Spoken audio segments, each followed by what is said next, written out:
Assalamualaikum warahmatullahi wabarakatuh. Nama saya Muhammad Mukhlis, asal dari Batah Barat, Kuanyar, Bangkalan. Saya ketua dari kelompok Pogdakan Bina Usaha yang berdiri mulai dari tahun 2011 awal. Awal pembentukan kelompok kami didasari atas perekrutan teman-teman pemuda-pemuda Batah Barat. Kita buat suatu wadah di mana wadah tersebut bergerak dalam bidang perikanan. Awal kita bergerak pemanfaatan sungai. Jadi kita buat kerambah di sungai. Budidaya kita awalnya ikan. Menginjak di awal 2012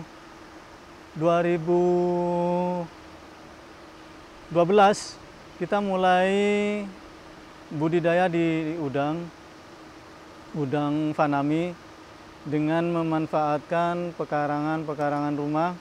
Dan awal kami budidaya itu bekas budidaya ikan yang ukurannya 4x6 sampai 5x7.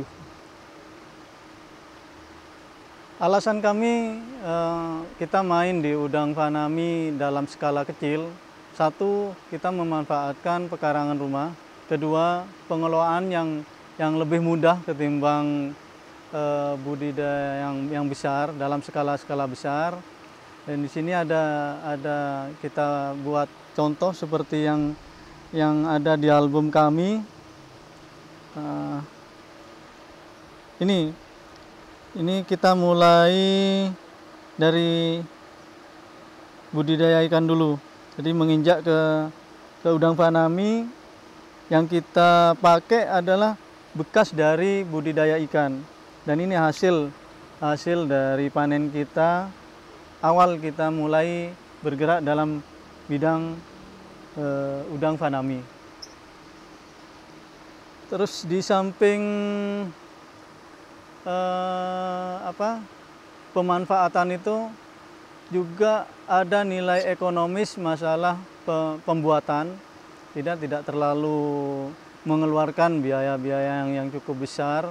Dengan biaya yang minim kita bisa buat kolam untuk udang fanami. Kendala yang kita hadapi ke belakang ini selama kurun waktu 3 tahun, ini baru muncul adanya suatu penyakit yang disebut berak putih atau WFD. Cuman kita sampai sekarang memang masalah obatnya belum kita temukan, tapi untuk mencegah sudah kita program untuk siklus sekarang. Di antaranya adalah penurunan pada tebar, terus pengelolaan lahan dari awal yang lebih ekstra lagi. Satu contoh, kita pindah air di kolam ini sampai 3 kali perpindahan untuk mengendapkan kotoran yang ada.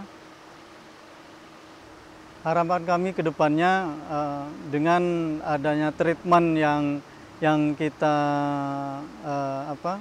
lakukan untuk siklus sekarang, budidaya kita tidak menemukan satu kendala yang cukup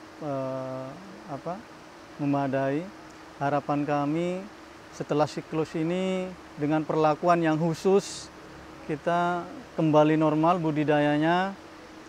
Terus kedepannya kita targetkan dalam tahun 2017 kita sudah bisa membuat satu mini lab.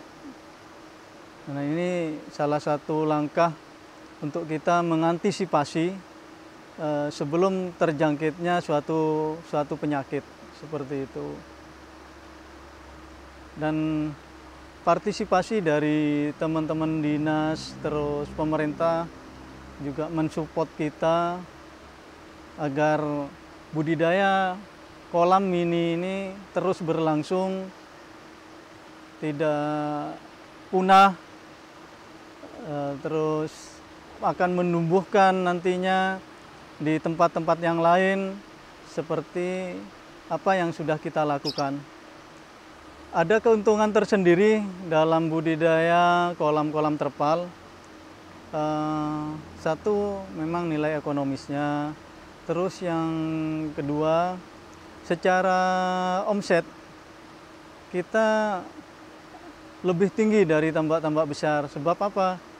Kita bisa tebar padat. Itu yang membuat omset kita itu jauh lebih tinggi dari tambak-tambak besar.